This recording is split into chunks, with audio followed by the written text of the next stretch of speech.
স্বামী বিবেকানন্দের বাণী ও রচনা, চতুর্থ খণ্ড। অধ্যায় প্রতীকের কয়েকটি দৃষ্টান্ত। প্রতীক ও প্রতিমা দুইটি সংস্কৃত শব্দ। আমরা এখানে এই প্রতীক সম্বন্ধে কিঞ্চিৎ আলোচনা করিব। প্রতীক শব্দের অর্থ অভিমুখী হওয়া, সমীপবর্তী হওয়া।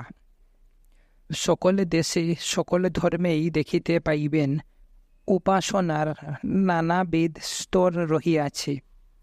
দৃষ্টান্ত স্বরূপ দেখুন, এই দেশে অনেক লোক আছেন যাহারা সাধুগণের প্রতিমূর্তি পূজা করেন। এমন অনেক লোক আছেন যাহারা কতকগুলি রূপ ও প্রতীকের উপাসনা করেন। আবার কেহ কেহ আছেন যাহারা মানুষ অপেক্ষা উচ্চতর কোনো সত্তার উপাসনা করেন এবং তাহাদের সংখ্যা দিন দিন দ্রুত বেগে বাড়িয়া যাইতেছে। আমি প্রেত উপাসকদের কথা বলিতেছি। পুস্তকাদিতে পড়িয়াছি, এখানে প্রায় ৮০ লক্ষ প্রেত উপাসক আছেন। তারপর আবার কতক ব্যক্তি আছেন যাহারা আরও উচ্চতর সত্তা অর্থাৎ দেবাদির উপাসনা করেন। ভক্তিযুগ এই সকল বিভিন্ন সুপানের কোনটিকেই নিন্দা করে না, কিন্তু এই সকল উপাসনাকেই এক প্রতীক উপাসনার অন্তর্ভুক্ত করা যায়।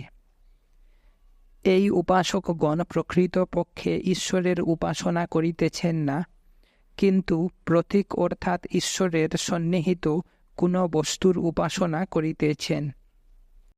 এই সকল বিভিন্ন বস্তুর সহায়ে তাহারা ঈশ্বরের নিকট পৌঁছিবার চেষ্টা করিতেছেন। এই প্রতীক উপাসনায় আমাদের মুক্তিলাভ হয় না। আমরা যে যে বিশেষ বস্তুর কামনায় উহাদের উপাসনা করি, উহা দ্বারা সেই সেই বিশেষ বস্তুই লাভ হইতে পারে। দৃষ্টান্ত স্বরূপ দেখুন, যদি কোনো ব্যক্তি তার পরলোকগত পূর্বপুরুষ বা বন্ধু বান্ধবের উপাসনা করেন, সম্ভবত তিনি তাহাদের নিকট হইতে কতকগুলি শক্তি বা বিশেষ বিশেষ সংবাদ লাভ করিতে পারেন।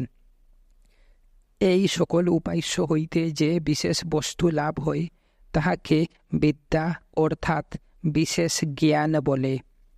কিন্তু আমাদের চরম লক্ষ্য মুক্তি, সাক্ষাৎ ঈশ্বরের উপাসনা দ্বারাই লব্ধ হইয়া থাকে।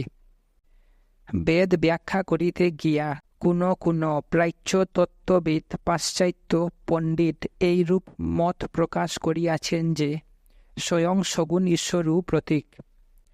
সগুণ ঈশ্বরকে প্রতীক রূপে গ্রহণ করা যাইতে পারে, কিন্তু প্রতীক সগুণ বা নির্গুণ কোনো প্রকার ঈশ্বর নয়।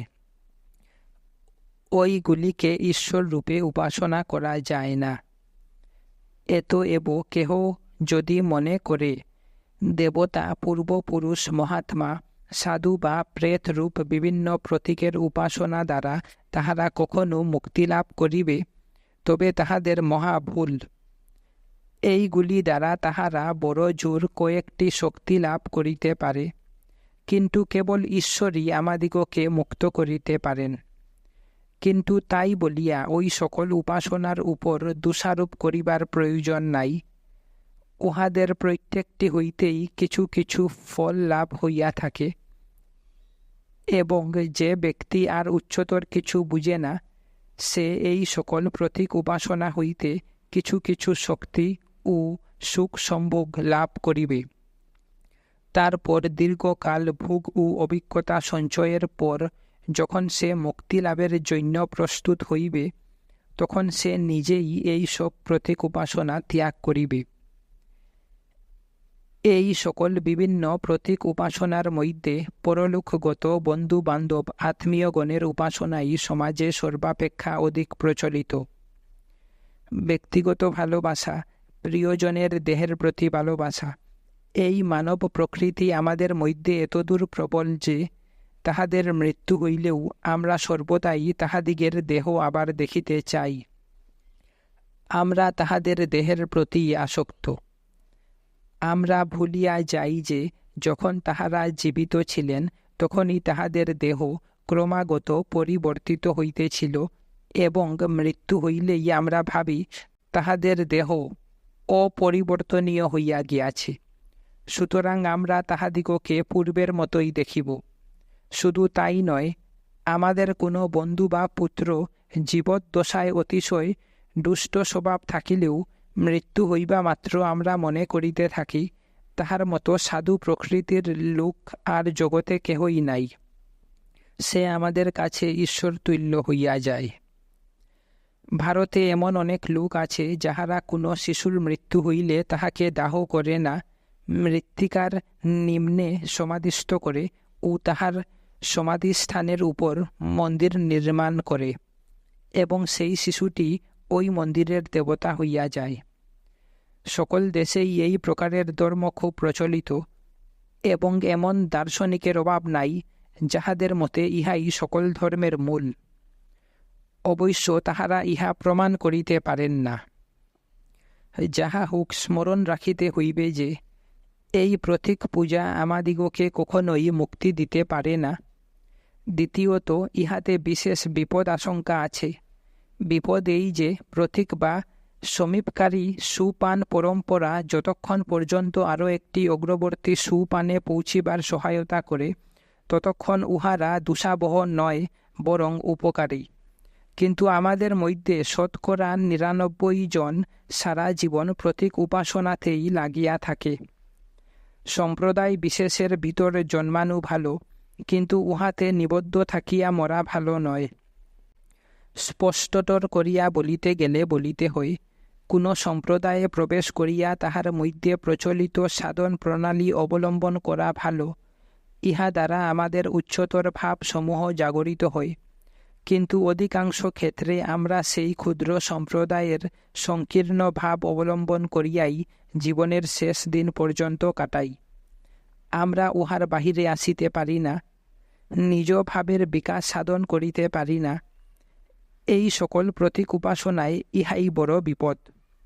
লোকে মুখে বলিবে যে এগুলি সুপান মাত্র। এই সকল সুপানের মধ্য দিয়া তাহারা অগ্রসর হইতেছে, কিন্তু বৃদ্ধ হইলেও দেখা যায় তাহারা সেই সকল সুপান অবলম্বন করিয়াই রহিয়াছে। যদি কোনো যুবক চার্চে না যায় তবে সে নিন্দার্য, কিন্তু যদি বৃদ্ধ বয়সেও কেহ চার্চে যায় সেও তেমনি নিন্দার্য। তাহার এই ছেলেখেলায় কোনো প্রয়োজন নাই। চার্চের সাহায্যে তাহার ইহা অপেক্ষা উচ্চতর অবস্থায় উপনীত হওয়া উচিত ছিল। এই বৃদ্ধ বয়সে তাহার আর এই সব প্রতীক পদ্ধতি ও প্রাথমিক অনুষ্ঠানের কি প্রয়োজন? প্রতীক উপাসনার আরও একটি প্রবলতর ভাব গ্রন্থ বা শাস্ত্রের উপাসনা। সকল দেশেই দেখিবেন গ্রন্থ ঈশ্বরের স্থান অধিকার করিয়া বসে।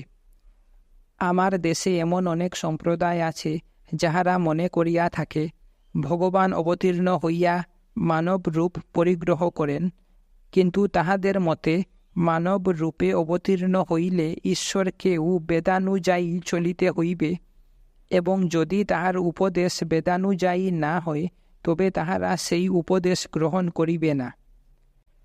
আমাদের দেশে সকল সম্প্রদায়ের লোকেই বুদ্ধকে পূজা করে, কিন্তু যদি তাহাদিগকে জিজ্ঞাসা করেন, তোমরা বুদ্ধের পূজা করো, কিন্তু তাহার উপদেশ অনুসরণ করো না কেন? তাহারা বলিবে, যেহেতু বুদ্ধের উপদেশে বেদ অস্বীকৃত হইয়া থাকে। গ্রন্থ উপাসনা বা শাস্ত্র উপাসনার তাৎপর্য এইরূপ। একখানি শাস্ত্রের দোহাই দিয়া যত খুশি মিথ্যা বলো না কেন, তাহাতে দোষ নাই।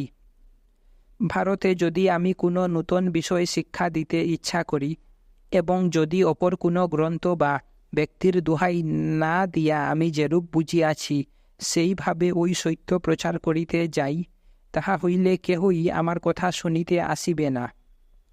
কিন্তু আমি যদি বেদ হইতে কয়েকটি বাক্য উদ্ধৃত করিয়া কারসাজি করিয়া উহার ভিতর হইতে খুব অসম্ভব অর্থ বাহির করিতে পারি, উহার যুক্তিসঙ্গত অর্থ বিনষ্ট করিয়া আমার নিজের কতকগুলি ধারণাকে বেদের অভিপ্রেত তত্ত্ব বলিয়া ব্যাখ্যা করি, তাহা হইলে মূর্খেরা দলে দলে আসিয়া আমার অনুসরণ করিবে।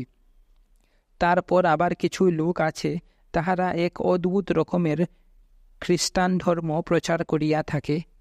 তাহাদের মত শুনিয়া সাধারণ খ্রিস্টানগণ হতবুদ্ধি হইয়া ভয় পাইবে। কিন্তু ওই প্রচারকেরা বলে, আমরা যাহা বলিতেছি যীশু খ্রিস্টের মতও এইরূপই ছিল। যত সব আহাম্মুকেরা তাহাদের দলে ভিড়িয়া যায়। বেদে বা বাইবেলে পাওয়া যায় না এমন সব নূতন জিনিস মানুষ লইতেই চায় না। স্নায়ুসমূহ যেভাবে অভ্যস্ত হইয়াছে সেই দিকেই যাইতে চায়। যখন আপনারা কোনো নূতন বিষয় শুনেন বা দেখেন, অমনি চমকিয়া উঠেন। ইহা মানুষের প্রকৃতিগত। অন্যান্য বিষয় সম্বন্ধে যদি ইহা সত্য হয়, চিন্তা ও ভাব সম্বন্ধে এ কথা আরও বিশেষভাবে সত্য। মন প্রচলিতভাবে চিন্তা করিতে অভ্যস্ত হইয়াছে, সুতরাং কোনো নূতন ভাব গ্রহণ করা তাহার পক্ষে অতি কঠিন। সুতরাং সেই ভাবটিকে প্রচলিত ভাবের খুব কাছাকাছি রাখিতে হয়, তবেই আমরা ধীরে ধীরে উহা গ্রহণ করিতে পারি।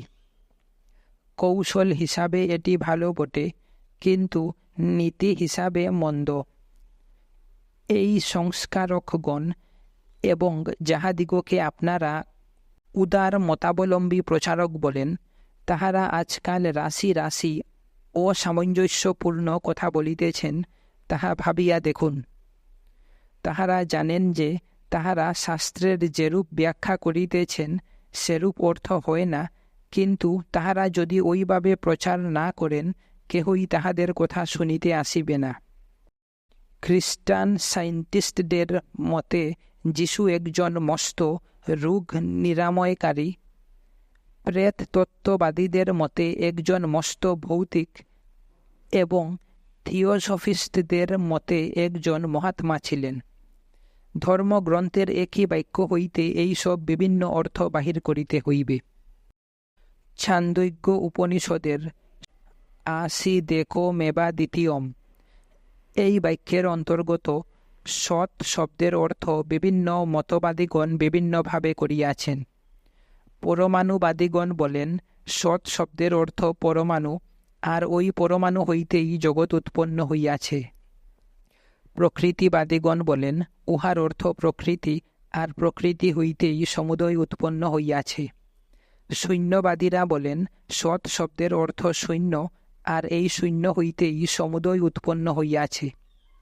ঈশ্বরবাদীগণ বলেন উহার অর্থ ঈশ্বর। অদ্বৈতবাদীরা বলেন উহার অর্থ সেই পূর্ণ নিরপেক্ষ সত্তা। সকলেই ওই এক শাস্ত্রীয় বাক্যকেই প্রমাণরূপে উদ্ধৃত করিতেছেন। গ্রন্থ উপাসনায় এই সব দোষ আছে, তবে উহার একটি বড় গুণও আছে। উহা একটা শক্তি।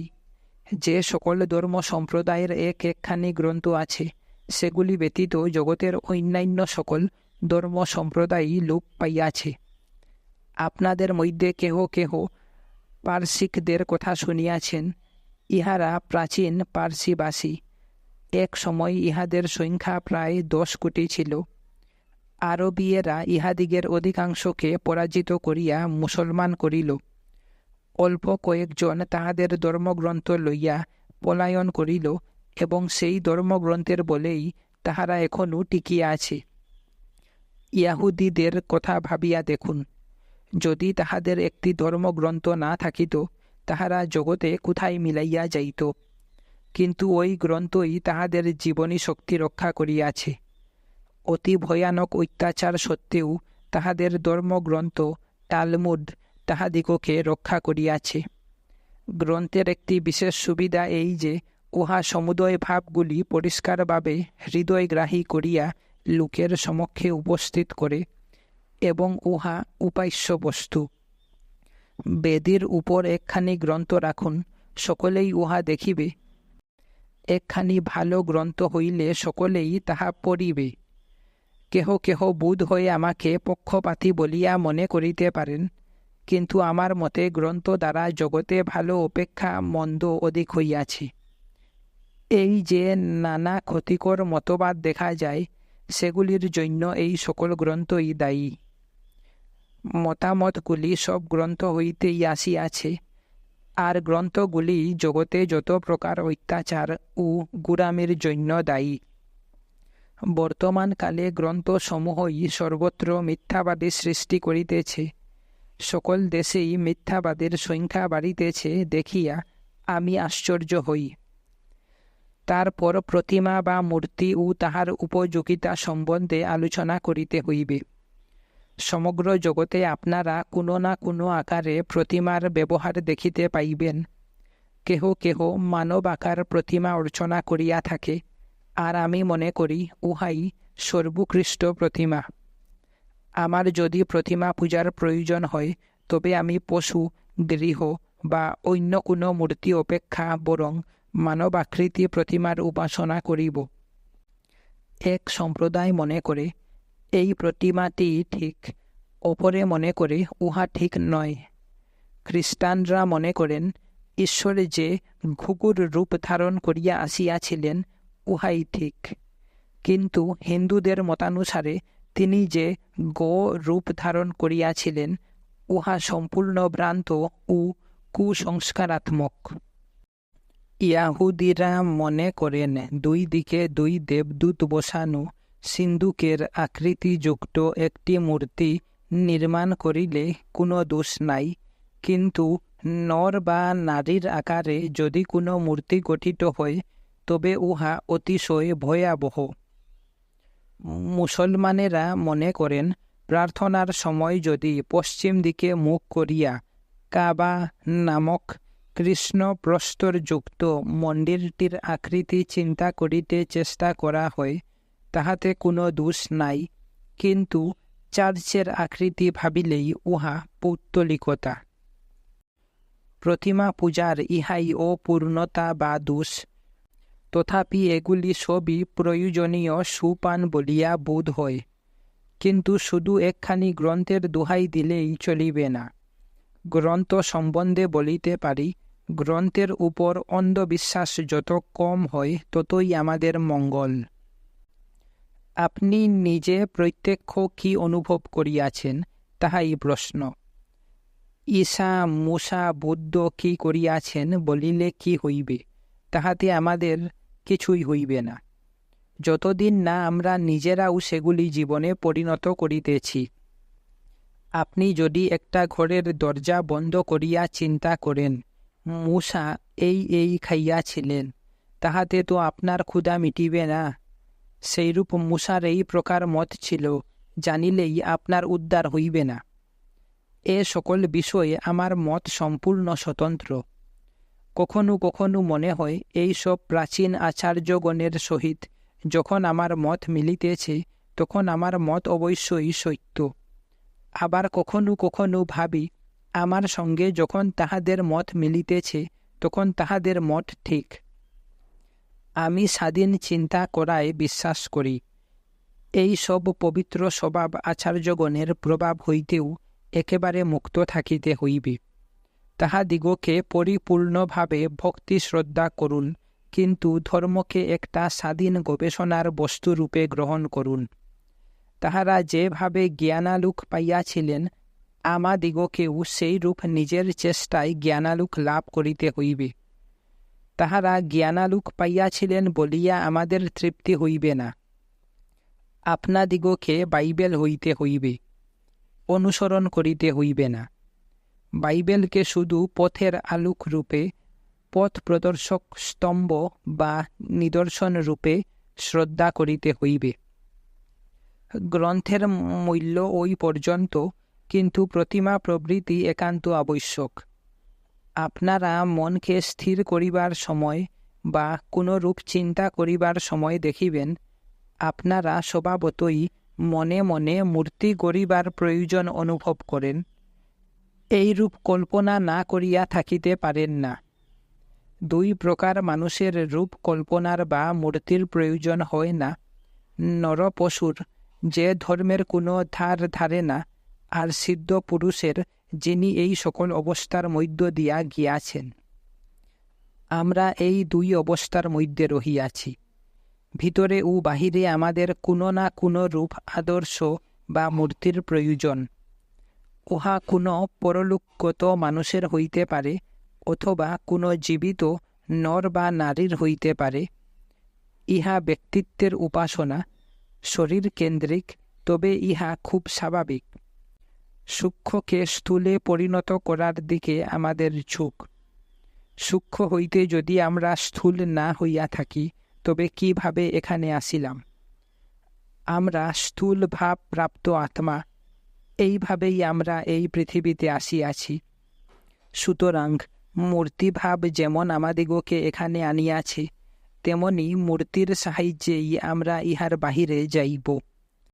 ইহা হোমিওপ্যাথিক চিকিৎসার সদৃশ বিধানের মতো। বিষয়স্য বিষমৌধম। ইন্দ্রিয় গ্রাহ্য বিষয়সমূহের পিছনে ছুটিয়াই আমরা মানুষ ভাবাপন্ন হইয়া পড়িয়াছি।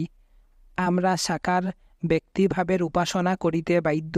ইহার বিরুদ্ধে যাহাই বলি না কেন, ব্যক্তি রূপের বা সাকারের উপর আসক্ত হইও না, ইহা বলা খুব সহজ বটে, কিন্তু যে কথা বলে সেই ব্যক্তিভাবের উপর অতিশয় আসক্ত। বিশেষ বিশেষ নরনারীর উপর তাহার তীব্র আসক্তি, মরিয়া গেলেও তাহাদের প্রতি তাহার আসক্তি যায় না। সুতরাং মৃত্যুর পরেও সে তাহাদের অনুসরণ করিতে চায়। ইহাই পুতুল পূজার বীজ, মূল কারণ। আর কারণই যদি থাকে, তবে কোনো না কোনো আকারে পৌত্তলিকতা আবার প্রকাশিত হইয়া পড়িবে।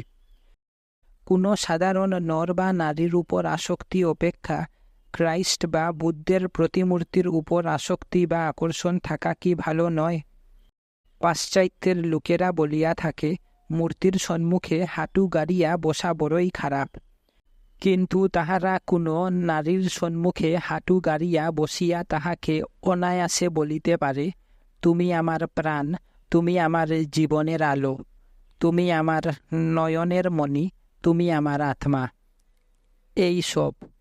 তাহাদের যদি 4টি করিয়া পা থাকিত, তবে তাহারা 4 পায়ের হাঁটু গড়িয়া বসিত। ইহা নিকৃষ্টতর পৌত্তলিকতা বা পৌত্তলিকতা অপেক্ষা নিকৃষ্ট। পশুরা এই রূপে হাঁটু গাড়িয়া বসিবে।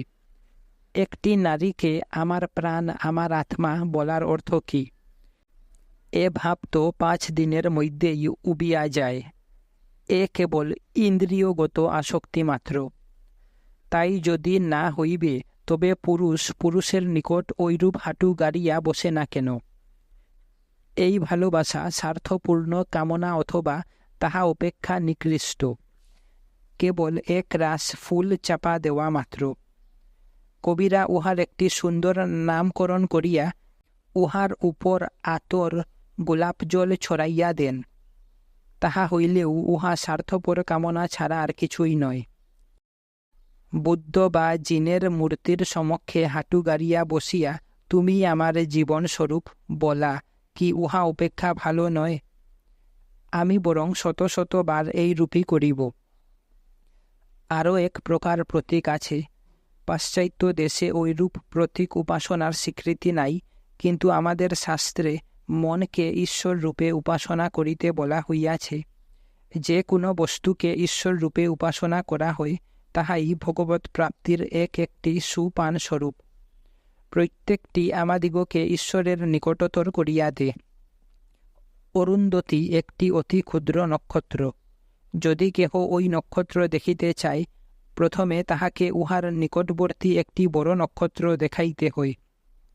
তাহাতে লক্ষ্য স্থির হইলে তাহার নিকটস্থ একটি ক্ষুদ্রতর নক্ষত্র, তারপর তদপেক্ষা ক্ষুদ্রতর নক্ষত্রে লক্ষ্য স্থির হইলে অতি ক্ষুদ্রতর অরুন্ধতী নক্ষত্র দৃষ্টিগোচর হইয়া থাকে।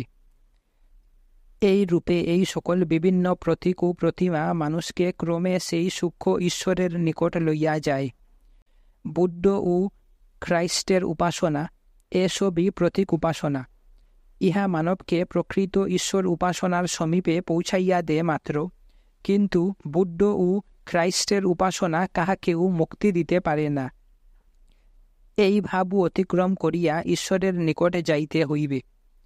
বুদ্ধ ও খ্রাইস্টের ভিতর ঈশ্বরই প্রকাশিত হইয়াছিলেন, কেবল ঈশ্বরই আমাদিগকে মুক্তি দিতে পারেন। অবশ্য কিছু দার্শনিক আছেন, যাহারা বলেন ইহারা প্রতীক নন, ইহাদিগকেই ঈশ্বর বলিয়া স্বীকার করা কর্তব্য। যাহা হোক, আমরা এই সকল প্রতীক বা সুপান অবলম্বন করিতে পারি, তাহাতে আমাদের কোনো ক্ষতি হইবে না। কিন্তু যদি এই সব প্রতীক উপাসনার সময় আমরা মনে করি আমরা ঈশ্বর উপাসনা করিতেছি, তাহা হইলে আমরা ভ্রমে পড়িব। যদি কোনো ব্যক্তি যীশু খ্রিস্টের উপাসনা করে মনে করে সে উহা দ্বারাই মুক্ত হইবে, সে সম্পূর্ণ ভ্রান্ত। যদি কেহ মনে করে যে ভূত প্রেতের উপাসনা করিয়া বা কোনো মূর্তি পূজা করিয়া তাহার মুক্তি হইবে, তবে সে সম্পূর্ণ ভ্রান্ত। যে কোনো বস্তুর ভিতর ঈশ্বর দর্শন করিয়া তাহাকে উপাসনা করিতে পারেন। মূর্তি ভুলিয়া সেখানে ঈশ্বরকে দেখুন। ঈশ্বরে অন্য কিছু আরোপ করিবেন না, কিন্তু যে কোনো বস্তুতে ইচ্ছা ঈশ্বর ভাব প্রকাশ করান। যে সাকার মূর্তিটি উপাসনা করেন তাহার মধ্যে ঈশ্বরকে সীমাবদ্ধ করিবেন না, বরং যাহা কিছু উপাসনা করেন সেই সব কিছু ঈশ্বরভাবে পূর্ণ করিয়া দিন। এভাবে একটা বিড়ালের মধ্যেও আপনি ঈশ্বরের উপাসনা করিতে পারেন। বিড়ালকে বলিয়া সেখানে ঈশ্বরকে প্রতিষ্ঠিত করুন। তাহা হইলেই সব ঠিক হইয়া যাইবে, কারণ তাহা হইতেই সব কিছু আসিয়াছে। তিনি সব কিছুতে। একখানি চিত্রকে ঈশ্বর রূপে উপাসনা করা যায়, কিন্তু ঈশ্বরকে চিত্ররূপে উপাসনা করা ভুল। চিত্রে ঈশ্বর চিন্তা করা খুবই ঠিক, কিন্তু চিত্রকেই ঈশ্বর মনে করা ভুল। বিড়ালের মধ্যে ঈশ্বর দর্শন করা তো খুব ভালো কথা, তাহাতে কোনো বিপদের আশঙ্কা নাই। ঈশ্বরের প্রতিমা প্রতীক মাত্র, ইহাই ভগবানের যথার্থ উপাসনা। তারপর ভক্তি যুগে প্রধান আলোচ্য বিষয় শব্দ শক্তি বা নাম শক্তি। সমগ্র জগৎ নাম রূপাত্মক। হয় জগৎ নাম ও রূপের সমষ্টি অথবা শুধু নাম, এবং উহার নাম কেবল একটি মনোময় মূর্তি। সুতরাং ফলে এই দাঁড়াইতেছে যে এমন কিছুই নাই যাহা নাম রূপাত্মক নয়। আমরা সকলেই বিশ্বাস করি ঈশ্বর নিরাকার, কিন্তু যখনই আমরা তাহার চিন্তা করিতে যাই তখনই তাহাকে নাম রূপ যুক্ত ভাবিতে হয়। চিত্ত যেন একটি স্থির হ্রদের তুল্য, চিন্তাসমূহ যেন ওই চিত্ত হ্রদের তরঙ্গ, আর এই সকল তরঙ্গের স্বাভাবিক আবির্ভাব প্রণালীকেই নাম রূপ বলে। নাম রূপ ব্যতীত কোনো তরঙ্গই উঠিতে পারে না। যাহা কিছু সর্বদা এক রূপ, তাহা চিন্তা করিতে পারা যায় না।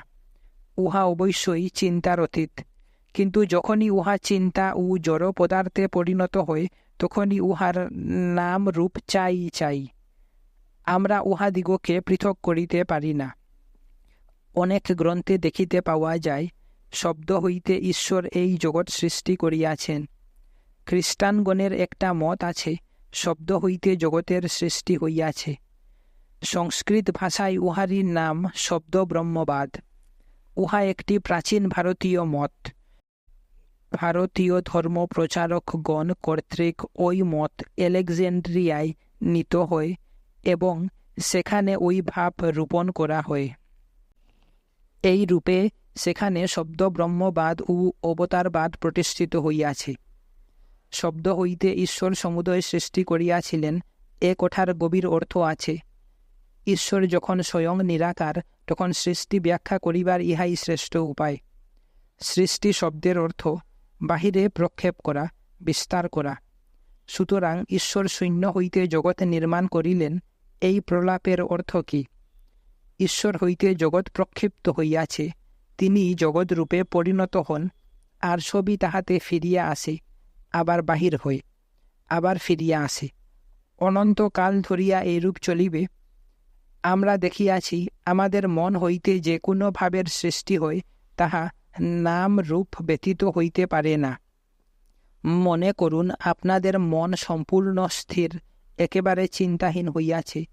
যখনই চিন্তা আরম্ভ হইবে, অমনি উহা নাম ও রূপকে আশ্রয় করিতে থাকিবে। প্রত্যেক চিন্তা বা ভাবেরই একটি নির্দিষ্ট নাম ও একটি নির্দিষ্ট রূপ আছে। সুতরাং সৃষ্টি বা বিকাশের ব্যাপারটাই অনন্তকাল ধরিয়া নাম রূপের সহিত জড়িত।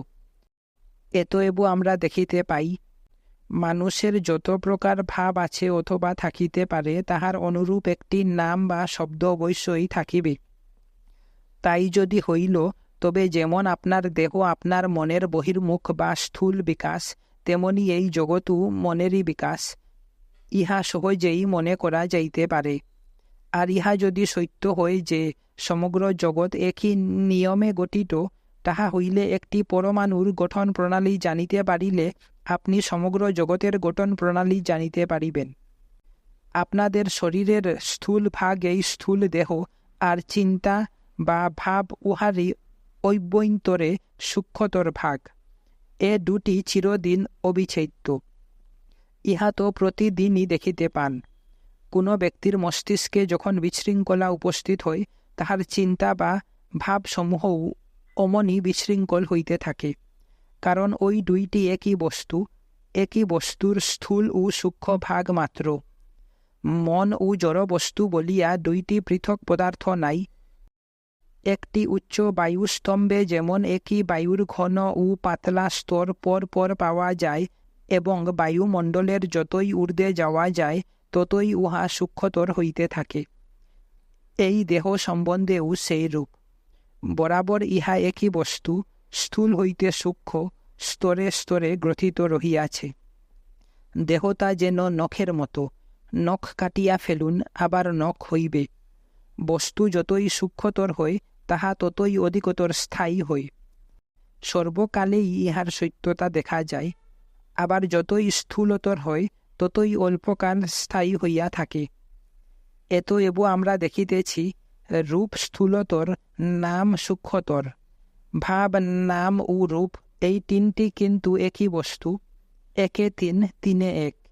একই বস্তুর ত্রিবিধ অবস্থা, সূক্ষ্মতর, কিঞ্চিৎ গণীভূত ও সম্পূর্ণ গণীভূত। একটি থাকিলে অপরগুলিও থাকিবেই। যেখানে নাম, সেখানেই রূপ ও ভাব বর্তমান। সুতরাং সহজেই ইহা প্রতীত হইতেছে যে এই দেহ যে নিয়মে নির্মিত, এই ব্রহ্মাণ্ড যদি সেই একই নিয়মে নির্মিত হয়, তবে ইহাতেও নাম, রূপ ও ভাব এই তিনটি জিনিস অবশ্যই থাকিবে। চিন্তা বা ভাবই ব্রহ্মাণ্ডের সূক্ষ্মতম অংশ। উহাই জগতের প্রকৃত প্রেরণা শক্তি এবং উহাকেই ঈশ্বর বলে। আমাদের দেহের অন্তর্যামী ভাবকে আত্মা এবং জগতের অন্তর্যামী ভাবকে ঈশ্বর বলে। তারপর নাম এবং সর্বশেষে রূপ, যাহা আমরা দর্শন ও স্পর্শন করিয়া থাকি। যেমন আপনি একজন নির্দিষ্ট ব্যক্তি, এই ব্রহ্মাণ্ডের মধ্যে একটি ক্ষুদ্র ব্রহ্মাণ্ড, আপনার দেহের একটি নির্দিষ্ট রূপ আছে।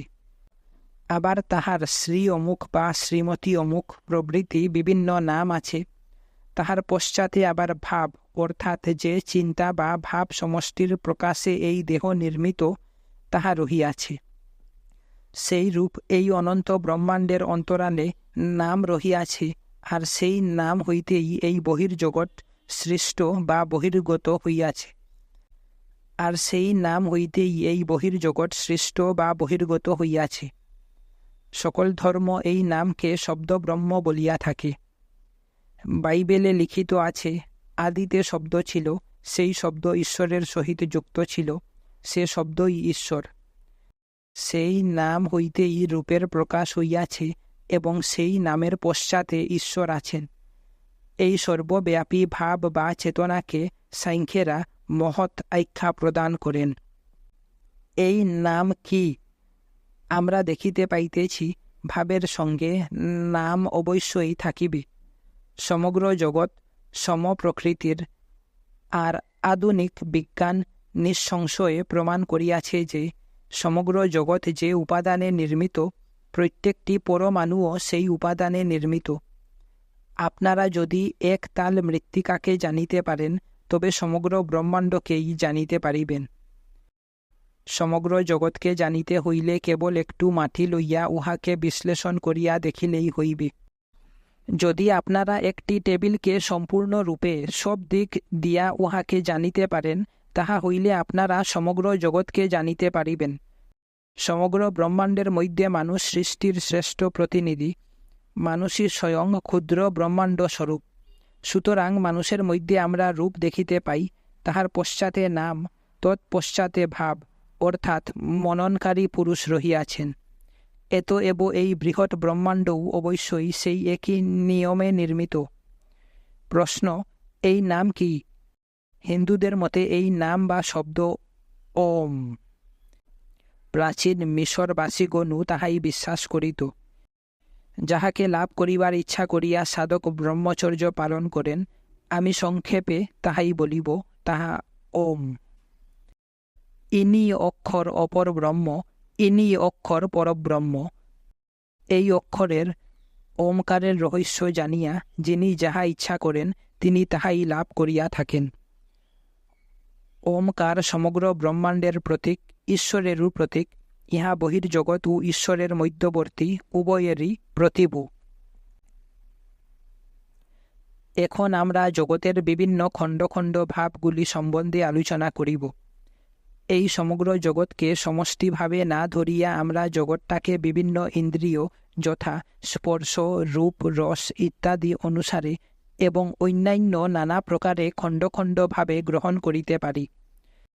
প্রত্যেক ক্ষেত্রেই এই জগৎকেই বিভিন্ন দৃষ্টি হইতে লক্ষ লক্ষ জগৎ রূপে দেখা যাইতে পারে, আর এই রূপ বিভিন্নভাবে দৃষ্ট জগতের প্রত্যেকটি স্বয়ং এক একটি সম্পূর্ণ জগৎ হইবে এবং প্রত্যেকটিরই বিভিন্ন নাম রূপ ও তাহাদের পশ্চাতে একটি ভাব থাকিবে। এই ভাবগুলি প্রতীক, আর প্রত্যেক প্রতীকের এক একটি নাম আছে। এই রূপ পবিত্র নাম বা শব্দ অনেক আছে। ভক্তিযোগীরা বিভিন্ন নামের সাধন উপদেশ দিয়া থাকেন। এই তো নামের দার্শনিক তত্ত্ব বিবৃত হইল। এখন উহার সাধনে কি ফল হয় তাহাই বিচার্য। এই সব নামের প্রায় অনন্ত শক্তি আছে। কেবল ওই শব্দ বা মন্ত্রগুলি জপ করিয়াই আমরা সমুদয় বাঞ্ছিত বস্তু লাভ করিতে পারি, সিদ্ধ হইতে পারি। কিন্তু তাহা হইলেও দুইটি জিনিসের প্রয়োজন: আশ্চর্য বক্তা, কুশল হৈস্য লব্ধ।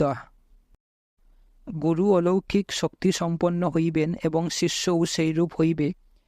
এই নাম এমন ব্যক্তির নিকট হইতে পাওয়া চাই যিনি উত্তরাধিকার সূত্রে উহা পাইয়াছেন। অতি প্রাচীনকাল হইতে গুরু হইতে শিষ্যে আধ্যাত্মিক শক্তি প্রবাহ আসিতেছে এবং গুরু পরম্পরা ক্রমে আসিলেই নাম শক্তি সম্পন্ন হইয়া থাকে এবং পুনঃ পুনঃ জপ করিলে নাম অনন্ত শক্তি সম্পন্ন হয়।